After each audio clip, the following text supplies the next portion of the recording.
बड़े भाषा मॉडल यानी LLMs आजकल कमाल के टेक्स्ट लिख लेते हैं, चाहे वो कविता हो, कोड हो या किसी सवाल का जवाब। पर क्या आपने कभी सोचा है कि ये वाकई पूरी तरह से अपने आप होता है? क्या ये सच में उतने ऑटोमेटिक हैं जितने लगते हैं? हाँ, एक दिलचस्प सवाल है। देखिए, सच्चाई ये है कि पर्दे के पीछे ना अक्सर काफी मैनुअल मेहनत छिपी होती है। अच्छा। हाँ, बेहतरीन, सटीक और काम का टेक्स्ट पाने के लिए डेवलपर्स को लगातार कुछ सेटिंग्स एडजस्ट करनी पड़ती हैं। हम इन्हें एंड टू एंड मॉडल कहते तो हैं, पर वो पूरी कहानी नहीं है। हाँ, मतलब ये वो डायल है जिन्हें टेम्परेचर और टॉप पी कहा जाता है, जिन्हें हर अलग काम के लिए सेट करना पड़ता है। बिल्कुल, यही वो डायल हैं जो तय करते हैं कि मॉडल कितना क्रिएटिव मतलब रचनात्मक होगा और कितना तथ्यों पर आधारित यानी फैक्चुअल रहेगा। इसकी कल्पना ना एक बहुत शक्तिशाली स्पोर्ट्स कार की तरह कीजिए। हाँ। कार तो बेहतरीन है, लेकिन अलग अलग सड़कों पर चलाना हो या मान लीजिए अलग मौसम में, हाँ। तो हर बार एक माहिर मैकेनिक को बुलाकर इंजन की बारीक सेटिंग्स बदलवानी पड़ती हैं। LLMs के साथ भी कुछ ऐसा ही होता है। समझ गई। और ये मैकेनिक वाला काम यानी मैनुअल ट्यूनिंग न सिर्फ धीमा और महंगा है, बल्कि अक्सर नतीजे भी बस ठीक ठाक ही होते हैं, एकदम परफेक्ट नहीं। सही कहा। क्योंकि एक ही सेटिंग पूरे टेक्स्ट के लिए लागू कर दी जाती है, जबकि लिखते समय कभी ज्यादा रचनात्मकता चाहिए होती है तो कभी ज्यादा सटीकता।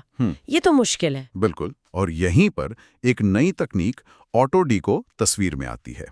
ये टेंसेंट AI लैब और the Chinese university of Hong Kong Shenzhen के शोधकर्ताओं का काम है, और ये LLMs के टेक्स्ट जनरेट करने के तरीके को बदलने का दम रखती है। ऑटोडिको तो ये ऐसा है जैसे कार खुद ही समझ जाए कि उसे कब रेस ट्रैक पर दौड़ना है और कब शहर की भीड़ में आराम से चलना है, और अपनी सेटिंग्स खुद ही बदल ले। हाँ, कुछ वैसा ही समझ लीजिए। एक ऐसा LLM जो हर शब्द लिखते समय खुद तय करे कि उसे कितना क्रिएटिव होना है। चलिए इसी पर गहराई से बात करते हैं। जरूर। आज हम समझेंगे कि ऑटोडिको आखिर है क्या, ये काम कैसे करता है और ये LLMs के भविष्य के लिए इतना अहम क्यों हो सकता है। तो ऑटोडेको का मूल विचार क्या है? ये LLMs को सचमुच एंड टू एंड बनाने की दिशा में एक बड़ा कदम है। ये मॉडल को ताकत देता है कि वो अपनी टेक्स्ट जनरेट करने की रणनीति, जिसे हम डिकोडिंग स्ट्रैटेजी कहते हैं, हाँ, उसे खुद ही गतिशील रूप से नियंत्रित कर सके। गतिशील रूप से मतलब मॉडल हर शब्द लिखते समय खुद ही तय कर रहा है कि अगले शब्द के लिए टेम्परेचर या टॉप पी जैसे पैरामीटर्स क्या होने चाहिए। हाँ बिल्कुल। ये तो पहले से तय स्थिर सेटिंग से बिल्कुल अलग बात हुई। एकदम।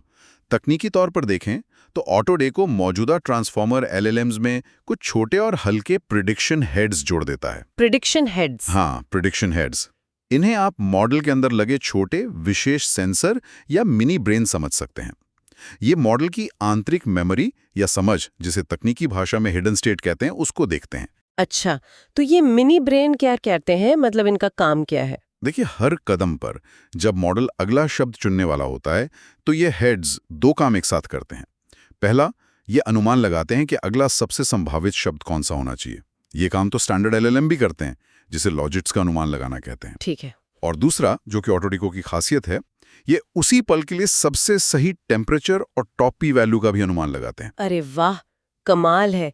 यानी मॉडल सिर्फ ये नहीं चुन रहा कि क्या कहना है, बल्कि ये भी तय कर रहा है कि उसे कैसे कहना है, ज्यादा निश्चित होकर या ज्यादा खोजबीन करते हुए। बिल्कुल। और ये सब उसी पल संदर्भ के हिसाब से हो रहा है। हाँ, और ये पूरी प्रक्रिया मॉडल के एक ही कंप्यूटेशनल स्टेप यानी एक फॉरवर्ड पास में हो जाती है।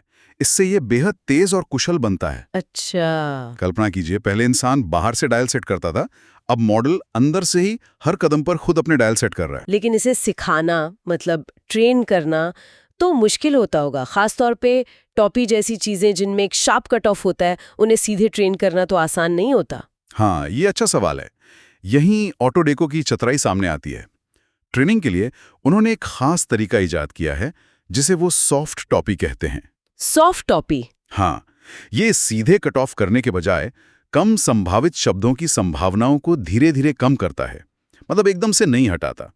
इस नरम तरीके की वजह से पूरी प्रक्रिया गणितीय रूप से ट्रेनिंग के अनुकूल बन जाती है, यानी डिफरेंशिएबल हो जाती है। अच्छा, और इस तरीके से ट्रेनिंग बहुत कुशल हो जाती है ना?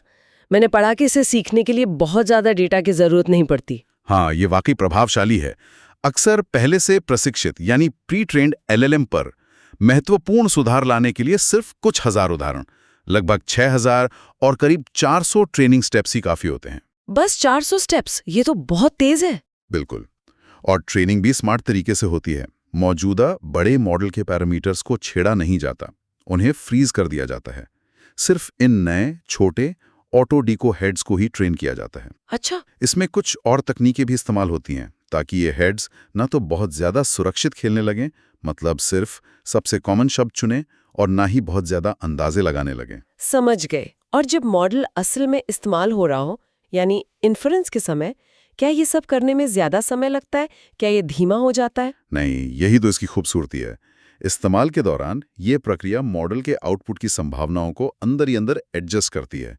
इससे स्पीड पर लगभग कोई फर्क नहीं पड़ता। सिर्फ 1-2% की मामूली बढ़ोतरी होती है, जो महसूस भी नहीं होती। सिर्फ 1-2%? ये तो कुछ भी नहीं है। और डेवलपर्स के लिए इसे अपने सिस्टम में जोड़ना, वो कितना मुश्किल है? बेहद आसान। स्रोत बताते हैं कि अक्सर कोड में सिर्फ एक लाइन का बदलाव करना पड़ता है। बस एक लाइन? वाह! हाँ, इसका मतलब है कि इसे मौजूदा LLM सिस्टम्स में बिना किसी बड़ी परेशानी के लगाया जा सकता है। ठीक है, तो अब हम समझ गए हैं कि ये पर्दे के पीछे कैसे काम करता है। लेकिन इसका असली फायदा क्या है? सबसे पहली बात तो यही लगती है कि इसने उस मैनुअल ट्यूनिंग वाले सिरदर्द को खत्म कर दिया। हाँ, वो तो है ही।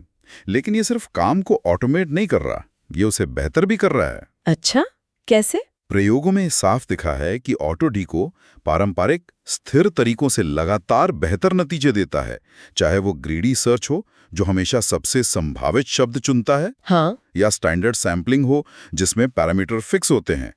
ऑटो डीको इन सबसे बेहतर परफॉर्म करता है। और यहाँ एक बात है जो मुझे वाकई चौंका रही है। स्रोत कहते हैं कि ऑटो डीको का प्रदर्शन ओरेकल ट्यून बेसलाइन के बराबर या उससे भी थोड़ा बेहतर है। ये ओरेकल ट्यून क्या चीज है? हाँ, ये एक बहुत दिलचस्प तुलना है। देखिए, ओरेकल का मतलब है एक काल्पनिक सर्वज्ञानी विशेषज्ञ। मान लीजिए कोई ऐसा एक्सपर्ट है जिसके पास कोई जादुई शक्ति है। वो टेस्ट डेटा को पहले से देखकर हर स्थिति के लिए टेम्परेचर और टॉप पी की एकदम सही परफेक्ट सेटिंग बता सकता है। अच्छा, मतलब वो बेस्ट पॉसिबल सेटिंग जो कोई इंसान चुन सकता है अगर उसे पहले से सब पता हो। बिल्कुल। जाहिर है, असल दुनिया में ऐसा कोई ओरेकल नहीं होता। ये पूरी तरह अव्यवहारिक है। ठीक है। और कमाल की बात यह है कि ऑटोडेको बिना टेस्ट डेटा देखे, बिना किसी जादुई मदद के अपने आप उस ओरेकल के प्रदर्शन के स्तर तक पहुंच जाता है और कभी-कभी उससे भी आगे निकल जाता है। सच में? हाँ, ग्राफ्स दिखाते हैं कि अलग-अलग स्थिर सेटिंग्स का प्रदर्शन ऊपर नीचे होता रहता है, जबकि ऑटोडेको लगातार ऊंचा प्रदर्शन करता है, अक्सर उस ओरेकल द्वारा पाई गई सर्वश्रेष्ठ स्थिर सेटिंग के बराबर या बेहतर। वाओ! तो ये सिर्फ स्मार्ट नहीं, बल्कि असल दुनिया के लिए सबसे व्यवहारिक और असरदार तरीका भी बन जाता है। हाँ, और ये सिर्फ सही जवाब, जिसे पास एट 1 कहते हैं, देने में ही बेहतर नहीं है। हाँ, बल्कि कई संभावित सही जवाबों में से कम एक सही जवाब देने की संभावना, जिसे पास एट के कहते हैं, उसको भी बढ़ाता है। खासकर जब हम ज्यादा संभावनाएं देख रहे हों, मतलब के का मान ज्यादा हो, तो ये सही जवाब ढूंढने के ज्यादा रास्ते खोलता है। तो पहला फायदा हुआ बेहतर और ऑटोमेटिक प्रदर्शन। दूसरा, आपने बताया था कि ये बहुत कुशल और व्यावहारिक है। स्पीड की बात तो हुई, लेकिन क्या ये ज्यादा मेमोरी इस्तेमाल करता है? कहीं ऐसा तो नहीं कि ये मॉडल को बहुत भारी बना देता हो? नहीं, बिल्कुल नहीं। आप सोच सकती हैं कि इतनी समझदारी जोड़ने से मॉडल भारी हो जाएगा, लेकिन ऑटोडेको को बहुत हल्का बनाया गया है। जैसा हमने कहा, स्पीड पर असर लगभग ना के बराबर है, सिर्फ 1-2% लेटेंसी बढ़ती है। हाँ। और मेमोरी का इस्तेमाल भी बहुत कम है, सिर्फ लगभग 4 MB अतिरिक्त।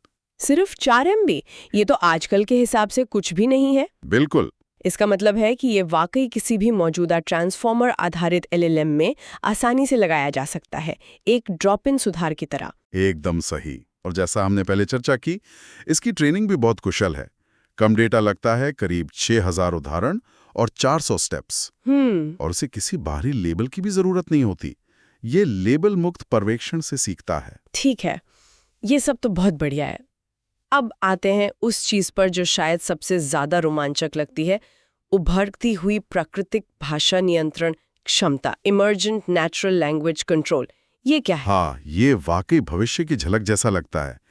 देखिए, ऑटोडेको को ट्रेन करते समय शोधकर्ताओं ने एक अप्रत्याशित और अद्भुत क्षमता देखी। क्या देखा? ऐसा लगा कि मॉडल ना सिर्फ खुद को एडजस्ट करना सीख रहा है, बल्कि वो अमूर्त उच्च स्तरीय निर्देशों को भी समझने लगा है, वो भी प्राकृतिक भाषा में। प्राकृतिक भाषा में निर्देश मतलब जैसे हम आपस में बात करते हैं, मतलब मैं मॉडल से कह सकती हूँ थोड़ा कम रैंडम लिखो या मुझे ज्यादा विविधता चाहिए, और वो समझ जाएगा। अविश्वसनीय रूप से। हाँ, प्रयोगों में यही देखा गया। अरे वाह!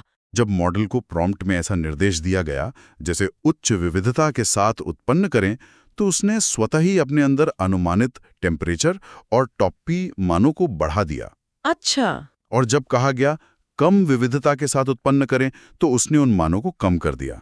ये तो कमाल है। मतलब मॉडल अब सिर्फ एक टेक्स्ट लिखने वाली मशीन नहीं रहा, बल्कि एक ऐसा साथी बन रहा है जिससे आप बातचीत करके उसके लिखने के अंदाज को नियंत्रित कर सकती हैं। बिल्कुल। आप सिर्फ टेक्स्ट नहीं मांग रही हैं, आप उसकी रचनात्मक प्रक्रिया को सहज रूप से दिशा दे रही हैं। हाँ, ये एलएलएम को एक निष्क्रिय जनरेटर से एक सक्रिय प्रतिक्रियाशील भागीदार में बदल देता है। शुरुआत में ये क्षमता कभी-कभी दिखती थी, अनियमित थी। हाँ। लेकिन फिर शोधकर्ताओं ने खास तरह की ट्रेनिंग, जिसे टारगेटेड ट्रेनिंग कहते हैं, उसका इस्तेमाल किया। इसमें मॉडल को सिखाया गया कि इन निर्देशों का लगातार पालन कैसे करना है। अच्छा। और इससे ये क्षमता 95% से ज्यादा स्थिर हो गई। 95% से ज्यादा। ये तो बहुत विश्वसनीय है। लेकिन क्या ये नियंत्रण एकदम सटीक होता है? मतलब अगर मैं कहूँ शून्य रैंडमनेस, तो क्या वो बिल्कुल शून्य कर देगा? ये एक महत्वपूर्ण बिंदु है। फिलहाल ये नियंत्रण दिशात्मक है, मतलब डायरेक्शनल है, सटीक निरपेक्ष यानी एब्सोल्यूट नहीं। अच्छा, मतलब? यानी कम रैंडमनेस कहने पर वो पैरामीटर कम तो करेगा, लेकिन शायद बिल्कुल शून्य ना करे। शोधकर्ताओं का मानना है कि एकदम सटीक नियंत्रण के लिए शायद बेस मॉडल और ऑटो डीको हेड्स को एक साथ ट्रेन करने की जरूरत होगी। ठीक है। और ये भी बताना जरूरी है कि ये प्राकृतिक भाषा नियंत्रण वाली सुविधा अभी जारी किए गए मॉडलों का हिस्सा नहीं है। ये फिलहाल एक प्रायोगिक खोज है, एक पोटेंशियल है। समझ गई। फिर भी ये संभावना ही अपने आप में बहुत बड़ी बात है। अच्छा, चौथा प्रमुख लाभ आपने बताया था व्यापक सामान्यीकरण, ब्रॉड जनरलाइजेशन। इसका क्या मतलब है? क्या ये सिर्फ खास तरह के मॉडल या खास तरह के कामों के लिए ही है? किसी एक मॉडल परिवार जैसे सिर्फ लामा या सिर्फ जीपीटी या किसी एक काम के लिए सीमित नहीं है? अच्छा। इसने अलग-अलग तरह के एलएलएम्स जैसे लामा, क्यूएन और यहां तक कि ओपनएआई की जीपीटी मॉडल पर भी लगातार अच्छा प्रदर्शन दिखाया है। और अलग-अलग कामों पर भी, जैसे मान लीजिए कोडिंग या सवालों के जवाब देना। हाँ, ये बहुत महत्वपूर्ण है। इसे मुख्य रूप से गणितीय तर्क यानी मैथमेटिकल रीजनिंग वाले डेटा पर ट्रेन किया गया था। हाँ। लेकिन ये दूसरे बिल्कुल अलग तरह के कामों में भी बढ़िया काम करता है, जैसे सामान्य ज्ञान के मुश्किल सवाल, जटिल कोड लिखना और पेचीदा निर्देशों का पालन करना। अरे वाह! मतलब गणित पर ट्रेन होकर भी ये कोड लिख सकता है और सवालों के जवाब दे सकता है। हाँ, ये नतीजे यही दिखाते हैं। तो इसका मतलब ये है कि ऑटोडेको सिर्फ किसी खास काम की ट्रिक नहीं सीख रहा, बल्कि ये एक ज्यादा बुनियादी चीज सीख रहा है। टेक्स्ट को असरदार ढंग से कैसे उत्पन्न किया जाए, चाहे विषय कुछ भी हो, एक तरह की मेटा स्किल। बिल्कुल सही, आपने सही शब्द पकड़ा, मेटा स्किल। ये एक मौलिक मेटा स्किल सीख रहा है कब ज्यादा खोजबीन यानी एक्सप्लोरेशन करनी है और कब ज्यादा सटीक यानी एक्सप्लॉयटेशन होना है। ये उस पारंपरिक सोच को चुनौती देता है कि हर काम के लिए अलग से बहुत सारे डेटा के साथ डिकोडिंग रणनीति को सिखाना पड़ता है।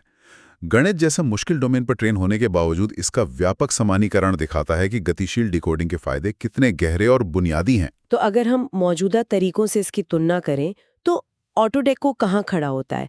पहले से क्या तरीके इस्तेमाल होते आए हैं? देखिए, टेक्स्ट जनरेशन के लिए जो मौजूदा रणनीतियां हैं, उन्हें मोटे तौर पर 3 श्रेणियों में बांटा जा सकता है। कौन सी? पहली, नियतात्मक यानी डिटर्मिनिस्टिक तरीके, जैसे ग्रीडी सर्च या बीम सर्च। ये हमेशा एक जैसा आउटपुट देते हैं। दूसरी, स्टोकेस्टिक सैम्पलिंग यानी स्टोकेस्टिक सैम्पलिंग, जैसे टॉप के या टॉप पी। इनमें थोड़ी रैंडमनेस होती है, लेकिन पैरामीटर स्थिर रहते हैं। हाँ, जिनकी हमने शुरुआत में बात की थी। बिल्कुल। और तीसरी, मॉडल आधारित यानी मॉडल बेस्ड तरीके, जैसे कॉन्ट्रास्टिव या स्पेक्युलेटिव डिकोडिंग। ये मॉडल की समझ का इस्तेमाल करते हैं, पर फिर भी एक तयशुदा तरीके से।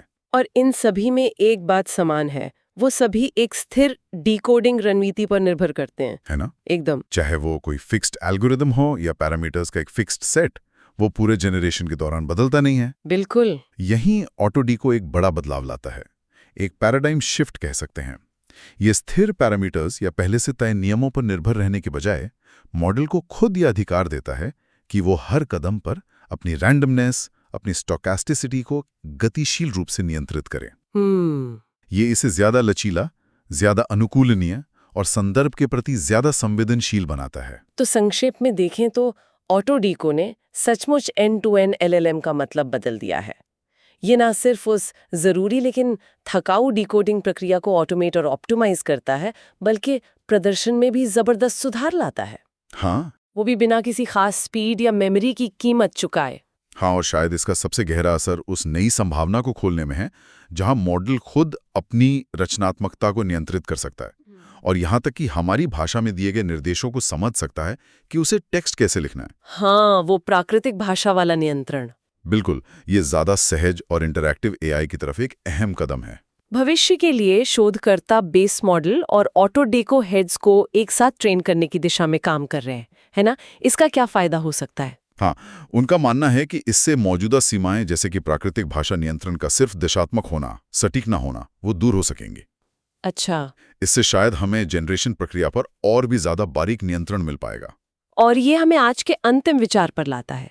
एक सवाल जो मन में आता है, अगर मॉडल ये सीख सकते हैं कि संदर्भ और यहाँ तक कि अमूर्त आदेशों के आधार पर टेक्स्ट कैसे उत्पन्न करना है, तो वो और कौन सी मेटा स्किल सीख सकते हैं? ये एक बहुत ही उत्तेजक सवाल है, सोचने वाला सवाल है।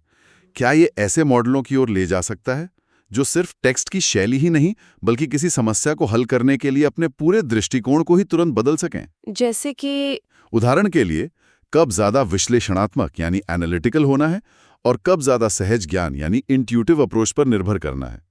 ऑटोडीको जैसी तकनीकें शायद इस दिशा में पहला कदम हो।